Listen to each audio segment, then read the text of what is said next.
All right, today we're going to talk a little bit about ellipses. Yesterday we talked about circles. An ellipse and a circle have a lot in common. In fact, every circle is an ellipse. It's just a very special ellipse. And sort of to help you get into the mode, we have a little warm up. I want you to look at that equation and see if you can describe the graph. So pause the video, look at the equation, think about it. What do you think that would look like? And welcome back. Hopefully you were able to figure out that this is a circle with center at 2, -1 and a radius of, oops, not of 4. R squared is 4. The radius would be 2.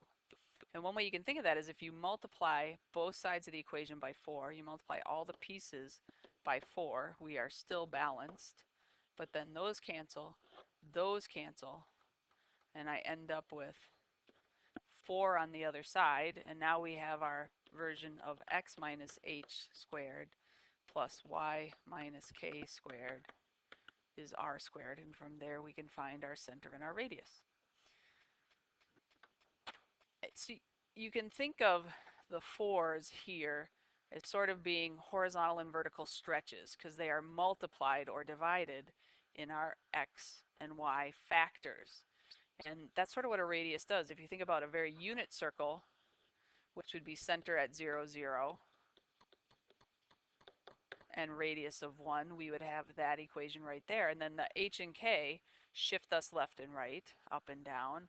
And when we multiply here or here, we are stretching vertically or horizontally or shrinking, as the case may be.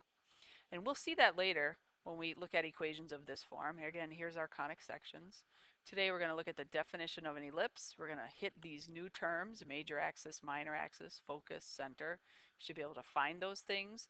We're going to talk about the foci, but we're not going to do a lot with it. There are some problems you can do in the homework that would push you beyond. They might show up for extra credit if you want to do that extra work. We should be able to write equations from graphs as well. So we're going to start with another little thinking question, a little writing to learn. So you should pause the video and try and list on your paper similarities and differences between the blue and the red graphs. And when you're done, try and write the equation for one or both graphs. So if you're back, things that they have in common, they both have a center at, let's see, I think that's right there at 2, looks like 2, -1. Both shapes share a point on the top and the bottom that are the same. Our top point is at 2, 1. They share a bottom point at 2, -1.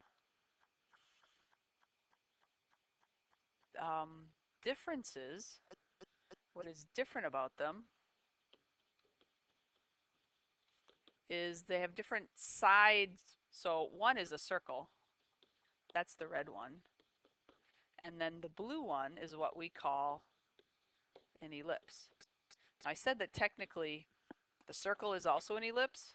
It's a special ellipse. It's kind of like square is to rectangle, is how circle is to ellipse.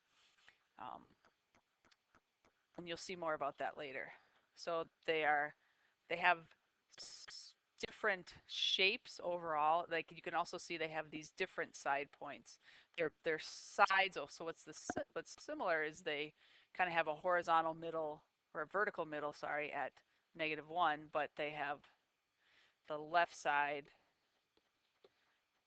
are different because they are sort of stretched different ways horizontally. Different horizontal stretches.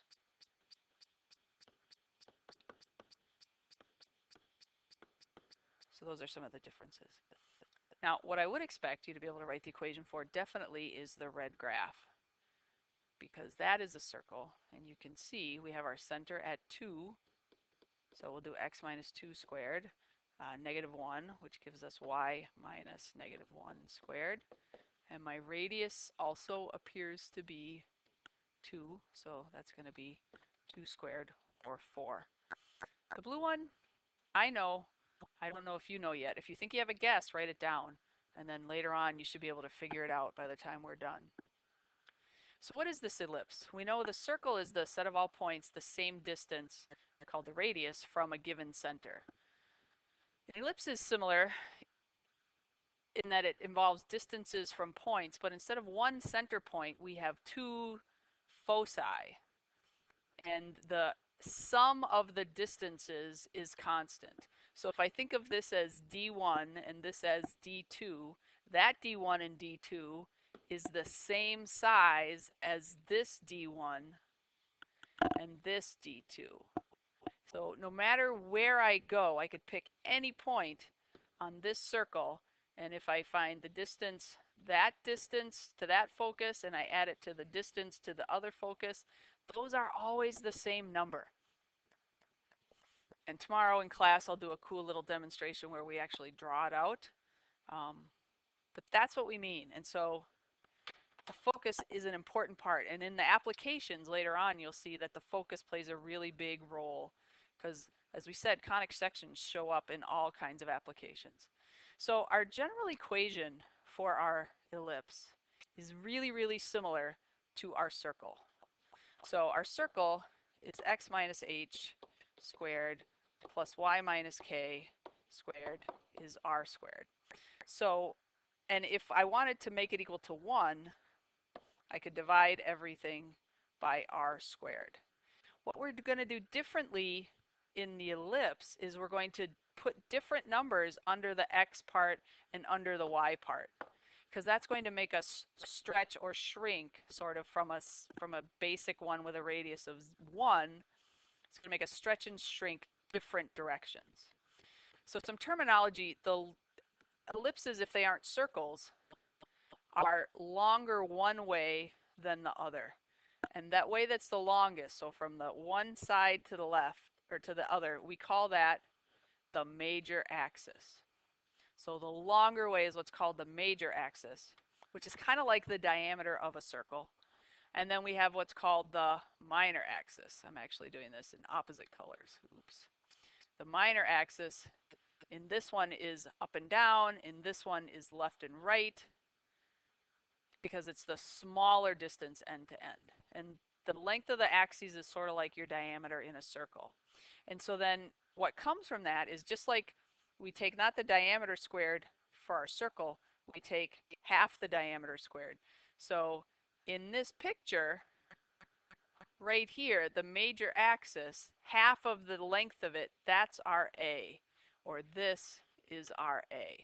And so here, when it's up and down, that A, or when it's longer left and right, the A goes under the X piece, and when it's longer up and down, the A is going to go under the Y piece.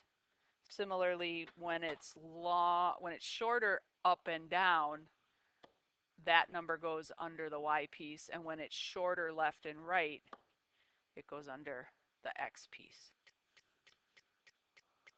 And one other piece of information, that c squared is a squared minus b squared. If that is, c is what we call the focal distance. And how we find that is it is the distance from the center to the focus. And it'll always be, c is always, or your focus is always on the major axis. So you can always take your center, either x or y coordinate, plus your c, and that's how you get the coordinate of your focus. So that's a little bonus extra. Okay, so we're going to write some equations, and we're going to look at equations and draw some graphs. So what I know is the standard form for the ellipse with the center at -2, 3. So you start this just like you would have started the circle. If I said there was a circle with center -2, 3, you would write x plus 2 squared, and then you'd do y minus 3 squared. And then we'd have r squared over there. But now we don't have an r squared. We're always going to have a 1. And then what I need is how much I shrink and stretch in each direction. So if we think about this, it has a horizontal major axis of length 8. So when I'm drawing this, all the way across is going to be 8. What I want for my A is half of that, and that's going to be 4. And that's what goes under here. A is 4. So I put 4 squared on the bottom. Vertically, we have our minor axis of length 6. So that means that up and down, we are going 6, which means B is 3. So I'm going to put a 3 squared there. And then we always like to clean this up. X plus 2 squared over 16 plus y minus 3 squared over 9 equals 1. And when I draw this picture, I kind of have it, I have my key points ready to go. If I just think about my center is at -2, 3. So if I made that, well, actually we should probably just start over. If I go at -2, 3, and I'm going to go 4 to the left, so I'm at -6, 3. And I'm going to go 4 to the right, so I'm at 2, 3. And I'm going to go 3 up and down. So I'm going to go 3 down, and that's going to be at -2, 0. And I'm going to go 3 up, and I would be at -2, 6. And there's my picture. Once I have that, I can get my domain and range. The domain, x goes from -6 to 2, and my range goes from 0 to 6. Okay. If you want a challenge, you could try and find where the foci are. They will be on the major axis, so they'll be somewhere here. I need to find my c using c squared is a squared minus b squared, and then I'd need to take my, in this case, my x plus c and my x minus c. That's a challenge if you want. Okay. Here they've just given us where the endpoints are, so we're going to have to find our center. So if I think about, and I always like to draw pictures, I'm at 2, 2. There's one endpoint, and 2, 8. And then left and right, I'm at 1, 5, and 3, 5. So I'd be 1 over that way. So there's my picture. So what I need is, I need to be in the middle xy or y-wise, up and down. If I'm going from 2 to 8, you can find the average and then divide that in half. That makes this 5 high. You also maybe could figure that out from your picture. And then I need to figure out the middle that way. Well, between 1 and 3, I hope everybody sees that's at 2. So my center is at 2, 5. Again, if it was a circle, I would write x minus 2 squared plus y minus 5 squared. And then I'd put my r squared. We're going to put 1 there instead. And then horizontally, I'm stretching it 1 to the left and 1 to the right. So that's my 1 squared. Vertically, up and down, I'm stretching it 3 up and 3 down from the center. And I can clean this up. X minus 2 squared plus y minus 5 squared over 9 equals 1. I think that's all it was asking for. Write the standard form equation. Okay, if I have the equation, you should also be able to then give me the graph. So you have to pull out the information. Again, if I didn't have any of the bottom stuff, and I said, where's the center of the circle? You would say at 3, -1. That's the same center, whether it's a circle or an ellipse. But it isn't a circle, it is an ellipse. Or it is an ellipse that is not a circle. And so what we know is we have stretched it more, in this case, up and down. So in this case, the major axis is up and down, and a is the square root of 16, because this right here is a squared. So a is going to be 4, and b is going to be the square root of 9, which is 3. So I have my center at 3, 1, or 3, -1. I am going to go left and right 3. So I go left 3, right 3, and I'm going to go up and down 4.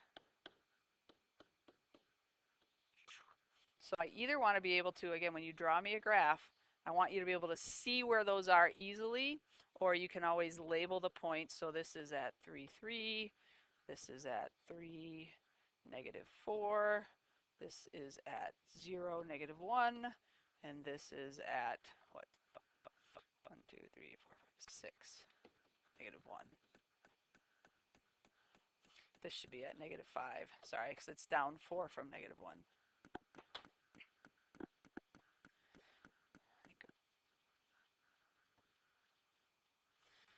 At this point, I think you should be able to do this. You should pause the video, try it yourself, see if you match my answer. So hopefully you could find the center is at negative 1, which gives me an x minus negative 1 squared, y minus negative 1 squared. We're going to set that equal to 1. And then I just need to find my a and my b. And the a is up and down this time. That's 2. So I'm going to put 2 squared, but it's vertically stretching by 2, up and down. And then horizontally, we're going to go by 1. And there's my equation. And technically, you don't have to write the x plus 1. You can just write x plus 1 squared, y plus 1 squared over 4. There's your equation. One last little thing to think about. If you're you're doing your writing to learn, there are 2 equations. That they will give you 2 different graphs. And can you come up with 2 similarities, 2 differences? Try and write them out, practice your writing, use full sentences, and then bring those in. We could talk about them tomorrow. Hopefully you know a little bit more about ellipses. Some of the homework will talk about the focus. Again, you can try and do that if you feel like this is too easy. I want to challenge myself. I want to be ready for higher levels. Or you can just go with the basics, finding the length of the major axis, minor axis, things like that, graphing. Think about where you are, and there's your homework.